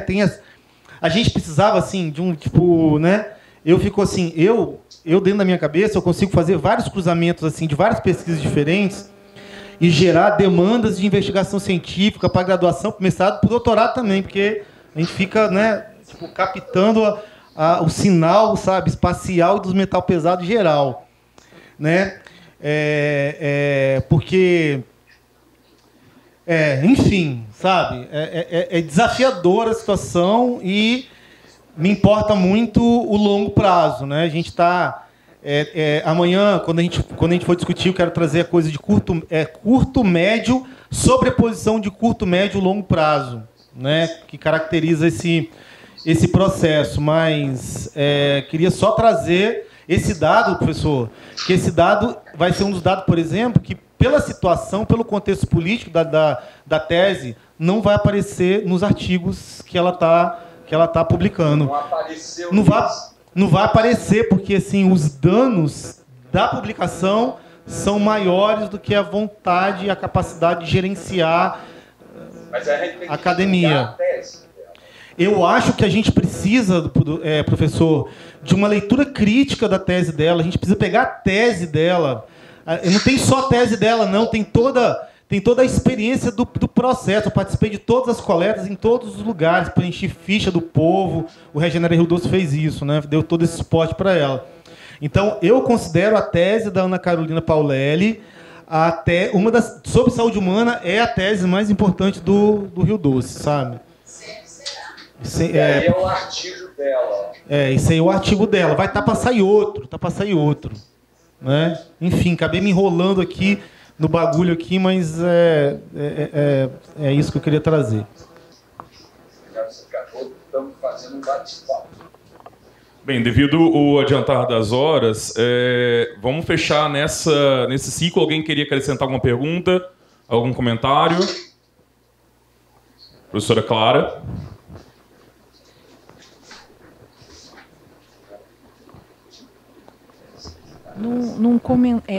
Numa fala, eu acho que foi da... como é o nome dela? Luciana, tá. Não só da Luciana, mas também dos três, né? Eu lembrei do livro Guerra dos Lugares. A Raquel Rolnick conta, um dos capítulos conta a história de como que se aproveita dos desastres para se apropriar da terra, né? O tsunami, por exemplo, é um dos capítulos.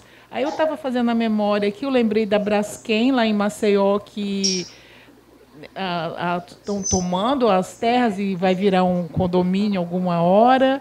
Mesmo Bento Rodrigues, a população queria voltar para o território, colocaram em outro lugar.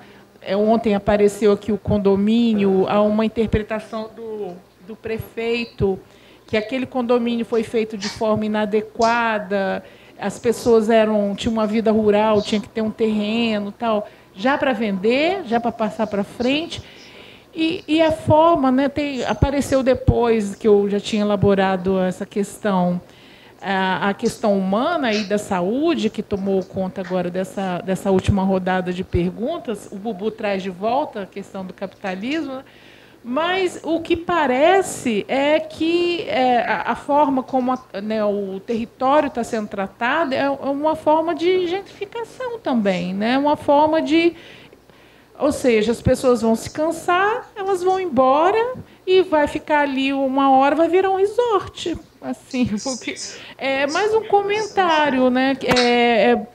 Está aparecendo bastante Falta fora as questões da desvalorização, primeiro da natureza, depois do humano, mas a terra também tem esse interesse econômico, né? Mais um comentário. Obrigado, professora. Vou passar agora o microfone para a mesa.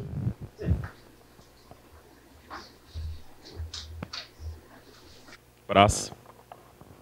Professor, respondendo a sua pergunta em relação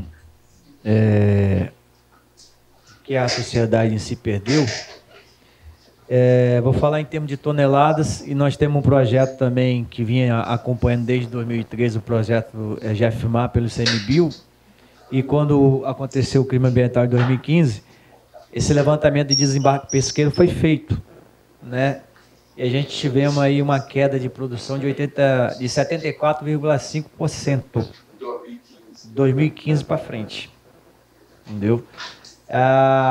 E nós mandava para Itajaí, para Natubras, 200 toneladas quinzenais de camarão sete barba. Né? Saíam aí de 15 a 16 carretas por quinzena. E 2016 para cá a gente não manda nem mais nenhuma mais. Né?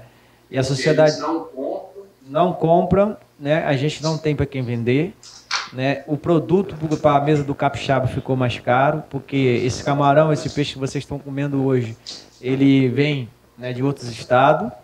As nossas embarcações estão tendo de trabalhar em outras áreas, né, principalmente na área da Bahia, onde a licença ambiental é permitida. Então, o custo dessas embarcações se tornaram mais caro, né? O custo de viagem, o cruzeiro de pesca se tornou mais caro. Tem embarcações aí que levam até 100 mil, 110 mil reais de despesa para poder pescar aí 29 dias de mar. Então, esse peixe está chegando na mesa do consumidor mais caro. E, em termos de saúde, né, e demorou divulgar, né, a parte governamental, acho que pecou nessa função de comunicar à comunidade que o peixe está contaminado, o camarão está contaminado, que o consumo era para ser interrompido por completo. A pesca no estado do Espírito Santo, somente a pesca de arrasto, vamos botar, se fosse um país sério, ela era para ser proibida. Até hoje. Até hoje, por completo, no estado todo. Todo. Só que vem aquela parte, essa mão de obra ia viver de quê? Porque hoje o que está acontecendo? Muitos barcos hoje estão trabalhando com barco de apoio. Muitos barcos igual o meu, eu parei na boia. Hoje eu estou numa atividade completamente diversa do que eu fazia, né? Então, pelos dados que estão tendo, né, e pelas pesquisas que foi feita, a contaminação só aumenta. Então, a pesca era para ser proibida. E se nós não vamos... já estamos tendo, a gente perdeu muitos... Eu perdi muitos amigos, depois do crime ambiental, por incrível que pareça, problema de câncer, repentinamente, né, infarto, né, de uma hora para outra. Isso antes da pandemia, tá, gente? E eu mesmo, né, tive um câncer de próstata, porque a gente que é pescador, a gente no mar, a gente leva carne, mas a gente é apto a comer o peixe. Eu não gosto de carne. Então a gente come carne, café da manhã é peixe, almoço é peixe, janta é peixe, tem a carne também. Então eu vinha a ter problemas para evacuar, problemas urinários, e acabei descobrindo que eu estava tendo câncer de próstata. E briguei com ele, né, durante 3 anos, graças a Deus consegui vencer, vamos ver o futuro. E muitas doenças estão aparecendo em todas as comunidades, não só aqui da Praia de Suá, como em todas as regiões ribeirinhas, que não se aparecia. Pessoas tendo cânceres em órgãos, né, por consumo de peixe, por consumo de água. Então a sociedade capixaba em si, não só os pescadores, mas direta e indiretamente, ela está toda comprometida. Tem um estudo em Linhares, eu não sei quem foi que me trouxe esse dado, o rapaz foi até mandado embora, trabalhava na Cesan, antiga Cesan, né? É Cesan ainda? Fornece água, né? Sai, né? E o nível de contaminação estava 1.500, 2.000 vezes a mais. Mas que o laudo era para ser, eu vou botar, ignorado e mandado. Então, cada ser humano capixaba daqui a 10 anos vai ter um tipo de câncer. Então, o problema para a sociedade capixaba não é só diretamente aquele pescador artesanal, aquela pessoa que está lá diretamente ao mar. E essa volatilidade que você falou do cabelo, você imagina nós, pescadores, que estamos lá expostos 24 horas. O que está no nosso corpo? Não tem nenhuma, esses 42 programas, né? Não tem nenhum baseado na saúde humana. São milhões e milhões de gastos jogados pelo ralo, né? Tem que proteger o meio ambiente, a fauna, tudo isso. Mas para o ser humano em si, que acho que é o fator principal, né, também, né? Que sem nós não existiria quase nada, sem a natureza também, lógico. Não tem nenhum investimento. E nós também não temos um sistema de saúde de SUS que vai suportar essa situação que vai ser agravada em uns anos. Nós já estamos com 8 anos aí, os problemas estão aí, depressão. Eu nunca imaginava passar por isso. Hoje eu tomo o clonazepam para dormir, o litídio e o fluoxetina, gente. Vocês imaginam, eu durmo 2 horas por noite. Não consigo dormir mais do que isso. 2 horas, 2 horas e meia. Deus é testemunha. Por noite, não, tomando clonazepam 2 miligramas. Nunca precisei disso.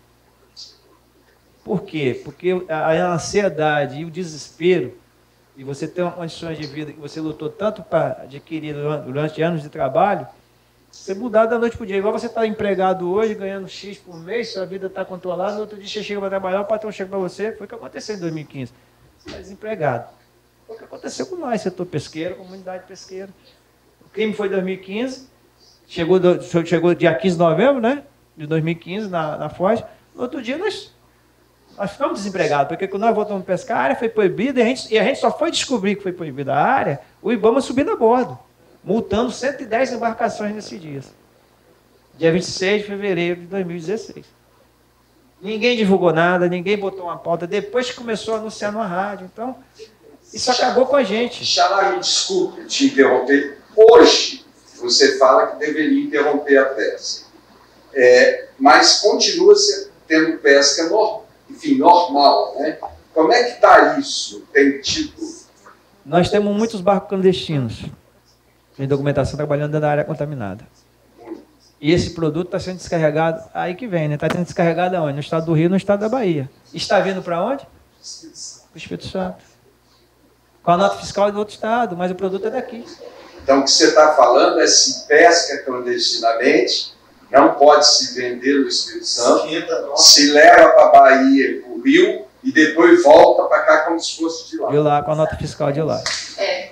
Que loucura. Global também, todo tipo de peixe. E nós aqui do estado que temos licença e temos o PREP, que é o rastreador, eu não posso trabalhar, por isso que eu estou com as minhas embarcações. Você tem que trabalhar onde? Na Bahia.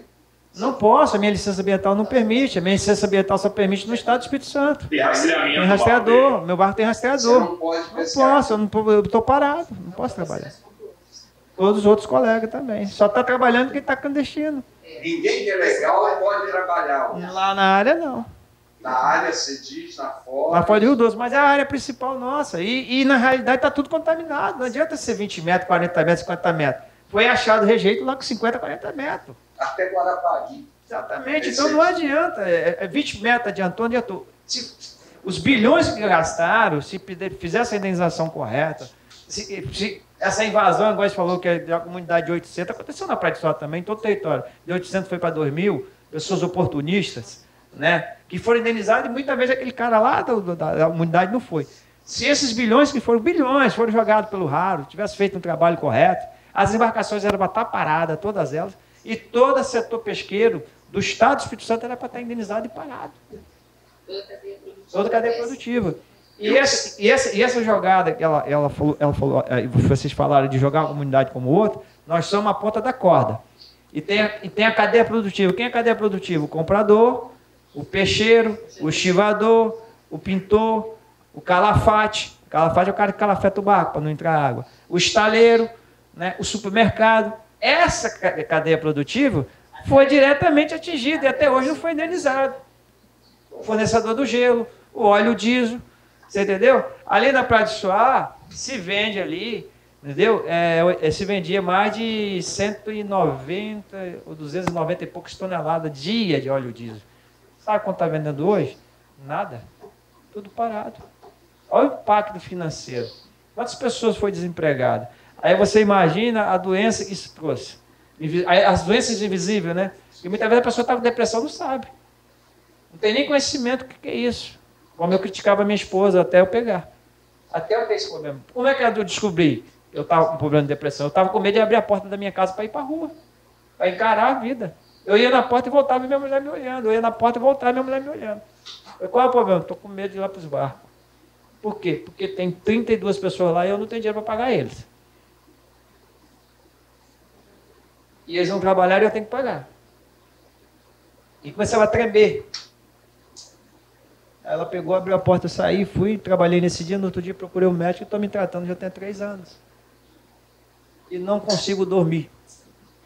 Então o problema é muito sério. Isso não é só eu, todos os colegas meus que estão vivenciando isso. E eu estou vendendo todas as minhas embarcações, porque eu não aguento mais. A empresa consegue vencer a gente pelo cansaço.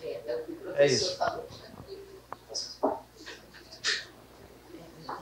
Então, só para pegar o gancho do que foi falado sobre a questão da saúde, eu sou técnica de enfermagem de Vila Regência.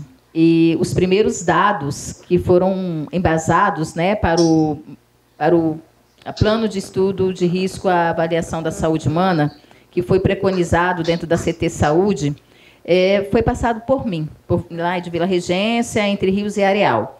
A gente tem que lembrar que, em uma tragédia, né, as maiores vítimas geralmente são os idosos, crianças e mulheres. A CT, a gente está falando de 11 câmaras técnicas, a CT Saúde ela foi a penúltima a ser criada. A última foi a de comunidades de povos tradicionais. Então, você vê como que o governo trata a questão da saúde no Brasil, não é só Linhares, não. E desde quando teve o rompimento da barragem, a gente na escola, né, que a gente tinha uma diretora maravilhosa, a Glória Buerque, e a gente começou a anotar os dados, porque a gente via que as crianças não iam para casa. As crianças, elas foram vítimas de diarreia, de vermelhidão, vítimas de coceira, foram vítimas de vômito, ou quando não eram vítimas por parte dessa doença imaginária dos pais. Porque os pais começavam a chorar, e aí eles se recusavam de ir para a escola, e a gente começou a notar isso. Até hoje, a unidade de saúde, ou a comunidade, ou o município de Linhares, não faz nenhum tipo de apontamento. Então, quando começou a se pensar em fazer dados, muito depois da professora Ana Carolina fazer as análises, nós tínhamos alguns dados. Eu tinha. E eu coloquei para a Luciana, uma outra Luciana, que representava o município de Linhares na CT Saúde. E a Luciana, ela foi uma pessoa muito guerreira, porque aí ela foi para Degredo, foi para a povoação ouvir a comunidade. E quem deu os dados fomos nós que estávamos na ponta. E eu quase respondi a um processo administrativo porque eu não poderia passar os dados. E para eu tive que provar que os dados eram da escola, não eram da unidade de saúde. Não eram da escola, não era da unidade. Eu não estava tirando dados da escola, mas desculpa, da unidade de saúde, mas da escola. Então, vocês percebem o quanto isso é perverso para mim, por exemplo, que sou moradora. E aí, a partir desses dados, por exemplo, da comunidade de Regência entre Rios e Areal, porque a gente conseguiu apurar na escola, depois em povoação, é que a gente leva esses dados para a Câmara Técnica da Saúde, que culmina nesse grande dossiê que está judicializado. Então, a fala que o professor Alberto traz me remete muito a isso, né? Quanto é que vale? A gente tem um cartaz lindo de uma criança com essa frase, professor. Quanto vale o rio? Quanto vale uma vida? Não tem preço. E principalmente quando você começa a frequentar esses espaços de governança e você vê que a sua vida realmente não vale nada. Que as próprias instituições estão legitimando o crime, que o professor também colocou.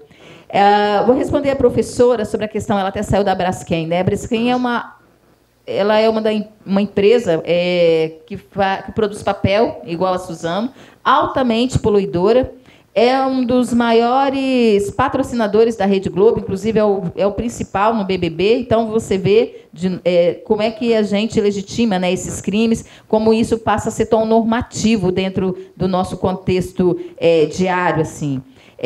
Quando ela trouxe essa fala assim, vai se poluindo o ambiente, vai se poluindo e essa comunidade vai embora. Isso é dentro dessa lógica do racismo ambiental. Porque é isso, né? O racismo, ele trata essas populações como pessoas invisíveis, como pessoas desprovidas, né, de sujeito. E aí eu retiro essas comunidades tradicionais, essas comunidades quilombolas, eu retiro esse pescador dessas comunidades e ele vai para os centros urbanos engrossar os bolsões de misérias, né? E aí, essa terra que fica lá esquecida, ou ela é ocupada pelos próprios empreendimentos, ou ela acaba se tornando uma troca de moeda para as esferas políticas, porque como é que a gente vai ficar no território altamente contaminado, sem acesso à água, sem acesso à segurança hídrica, alimentar e à saúde? Não tem como ficar. A gente vai embora. E aí eles são ocupados aí por esses grandes empresas de grandes portes, né? E indústrias e tudo mais. O que é isso? Vou tentar ser breve aqui na minha explicação. Obrigado, professor Alberto, pelos questionamentos, né? Começar pelo professor Alberto. Então, você fala da questão da lógica, né, de mercado que realmente se impõe na, entre aspas, tentativa de resolução ou mitigação ou reparação do crime, né? Então, o atingido hoje, passado 8 anos, sem sombra de dúvidas, ele é um produto. Ele é uma minhoca no anzol. Essa é a melhor metáfora. O peixe é o recurso. E agora a gente não sabe quem está puxando o anzol. São vários grupos, né? Mas, para as instituições de justiça, o atingido que milita ou que representa a comunidade, ele é uma planta que veio de fotossíntese, praticamente, porque vocês veem a carga horária que a gente expôs aqui, como que a gente sobrevive e como que a gente trabalha, né? A gente sobrevive e a gente trabalha. Né? Eu fui professor, trabalhei com a Luciana como professor na escola, logo depois ela foi para a saúde, né? Eu continuei trabalhando com o meu camping, né? Que atualmente já cresceu um pouquinho, já está num porte de um hostel, mas a gente se desdobra. E aí, o saber tradicional e o saber comunitário, ele é um souvenir hoje. Né? Então, a gente está, por exemplo, recentemente está tendo um projeto que basta você decorar minimamente a história do Caboclo Bernardo, tirar uma fotografia mais ou menos, imprimir um peixe, você está representando a comunidade, você roda a comunidade e não necessariamente a comunidade está ali representada. E isso é uma medida de compensação, é uma medida de reparação que, pior do que emancipar a comunidade, converte ela num produto e o saber dela num souvenir. Então, assim, a apropriação cultural, ela é um crime. A sobreposição territorial, ela é um crime, toda ela está baseada nesse capitaloceno que a gente está colocando aqui. Não há dúvida que as áreas privilegiadas de regência estão parando na mão de grupos de fora que estão para gourmetizar a regência. A política do esquecimento do crime, como é que a gente faz para esquecer um crime? A gente não precisa regenerar a água, restabelecer os rios. Basta a gente financiar campeonatos milionários de surf, trazer grandes estrelas do surf, fazer um show na praça com uma banda famosa. Quem está afim de ir embora vai, porque quem tem muito trabalho para quem quiser ficar. E essa população que chega em 2021, 22, 23, não necessariamente conviveu com a lama. Para ela, talvez a lama é só mais uma oportunidade de negócio, ou também, se não der, tá bom do jeito que está. Então, essa substituição de população é um fenômeno. A conversão da população, né, em produto e souvenir também é um fenômeno. E como romper com essa lógica? Eu sou bem descrente que a gente vai conseguir romper com essa lógica, porque é justamente isso. A gente tem um contingente de pessoas que chegam sem ter essa memória. E se a gente acessa a memória da comunidade de inteligência comunitária, a gente tem vários outros enfrentamentos para além da lama. Né? Então, é quase um século, né, como eu expus aqui, é um século de resistência. Né? Então, até quando que a comunidade tradicional de regência vai continuar transmitindo seus saberes e a sua resistência frente ao capitalismo e toda a sua força e toda a sua política de esquecimento? Assim, eu não vejo uma perspectiva positiva, né? E aí, sobre como que se calcula, agora, só para finalizar, como é que a gente calcula? Então, tudo é baseado numa matriz de danos. Então, foi colocado recentemente para a gente numa mesa assim, olha, eu sei que vocês amam o mar, eu sei que vocês amam a natureza, que vocês gostam da onda, mas quanto que foi o prejuízo de vocês? Me falem valores aqui, vocês têm uma semana para pensar. Faça uma planilha representativa e diga aí quanto é que custa. Você tem essa planilha? A gente tem, na nossa associação de surf nós temos. Só que assim, você imagina a crueldade de ter que reunir um grupo de 50, 60, 100 pessoas, de todo o universo de pessoas, desde pessoas que eram crianças na época do crime, hoje são pais de família, né? Alunos nossos que tinham 15, 16 anos, hoje têm seus 23 anos, tem um filho, 2. Então, como é que a gente monta uma planilha representativa com todos esses danos à mesa? Para eles não importa. Para a empresa não importa se você amava o mar, se você amava o pôr do sol. O que importa é se a sua prancha estragou ou não. Se para você ir surfar você gasta mais ou não, se sua roupa dura mais ou menos, se você vivia de campeonatos ou não. Ah, você vivia de campeonatos, mas a gente fez 5 campeonatos milionários aqui no seu território, então você não precisa de mais nada. Então, é sempre baseado em dinheiro e sempre a gente está devendo informação. Então, sim, foi rapidamente, né, o que eu consegui pensar aqui. E aí, sobre o professor Zanotelli, é uma questão muito importante, Zanotelli, que é uma coisa que a gente conversa. Quem que é o atingido? Qual é o recorte do atingido? Até aquele material que você me mandou é muito bom, aquele artigo, esqueci o nome do autor, mas ele não traz a dimensão química, né? Ele faz da questão da expulsão, né, da sobreposição, mas em regência a gente convive com um ar contaminado que nunca é colocado à mesa. Essa questão que o Hawley coloca, para vocês terem ideia, no verão as nuvens sobre a regência ficam castanha da evapotranspiração do rio contaminado. E isso não está no cálculo de contaminação. As pessoas acham que a contaminação está em comer o peixe, está em beber água. Não, talvez esteja em respirar o ar. Talvez a gente tinha que ter sido evacuado daquela região. E isso nunca foi posto à mesa, porque se trabalha a política de esquecimento desde que o crime aconteceu. E aí, ironias que acontecem. Hoje, a indústria do cacau toda está migrando para Linhares e exportando cacau cultivado à beira do Rio Doce para o Brasil. É só mais um produto que vai contaminado para a mesa de toda a população, seja lá onde for. Então, a gente tem o crime... Quem é o atingido? Quem não é o atingido? Né? Então, professor, não sei se consegui responder, mas passar a Luciana aqui. Professor Alberto, saiu uma sentença semana passada da 4ª Vara, porque quando começa o processo, né, do rompimento é a 12ª, agora é a 4ª Vara, solicitando que as assessorias técnicas usem como base a matriz de dano da FGV. Se o senhor quiser também, eu posso encaminhá-lo para o senhor. Embora, para nós, a comissão, a nossa leitura sobre a sentença ela é muito vaga na questão da aplicabilidade da matriz. Mas a gente tem essa matriz que pega toda a costa litorânea do Espírito Santo. Nós temos ela em Minas, se o senhor quiser, e nós temos ela também daqui do Espírito Santo. Não é o ideal, mas é o que a gente consegue entender como uma matriz que começou a entender a questão da indenização. Tá bom, professor? Deixa eu só fazer um comentário sobre isso, né? A gente iniciou lá um processo de negociação extrajudicial com as defesas, né? A gente separou diante do que Miguel esse desafio de codificar. Quando a gente mandou, a gente produziu um dossiê, que é o dossiê do SURF, né? Um documento bem robusto, assim. E aí colocamos a defensora pública, levou lá para a mesa de negociação.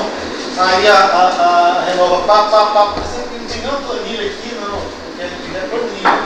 Isso aí não importa o que vocês estão trazendo aqui, não, né? A conversa foi essa. A gente entrou na missão de quantificar. A partir da matriz, a única referência que o SURF tem é esse estudo que a Fundação Getúlio Vargas fez, que criou uma matriz de dano que derivou dos surfistas. Só que na mesma negociação extrajudicial com as empresas, com a Renova, eles simplesmente disseram que não reconhece a matriz de dano da FGV, que é expert das instituições de justiça, como referência para discutir indenização. Né? Então a gente está hoje a gente está. Não reconhece a matriz da FGV. Isso aí quem reconhece isso é a instituição de justiça, não são as empresas. Eles reconhecem qual matriz? Então, hoje na semana passada, saiu essa sentença do juiz reconhecendo. O que acontece é que a Renova, na verdade, não reconhece, né? Como ela também não reconhece a deliberação 58. Então, assim, é o que eu falei, sai as deliberações, então a Renova faz o que ela quer. Então, na semana passada, se não me engano, saiu essa sentença e solicitando, então, que seja usado, que seja revista a matriz elaborada pela FGV. Isso muda a nossa situação. Depois eu te mando a sentença também. Manda pra gente tudo isso, as tabelas, matrizes. A nossa vida é só ler. Ok. Vamos. Bem, senhoras e senhores, eu gostaria de agradecer a todos os presentes, né, aos membros aqui da mesa, pela exposição, pela paciência em responder, nos dar a devida atenção, ao convite do professor Zanotelli para mediar. Amanhã retornaremos às 8 da manhã com o painel 3, a transição energética, E os membros da mesa serão a professora Débora Werner, da UFRJ, o professor Márcio Cataia, da Unicamp, a professora Raquel Freixo, da FUCAP, com mediação do doutor Francismar Cunha Ferreira, da UFS. Muito obrigado. Uma excelente noite para todos.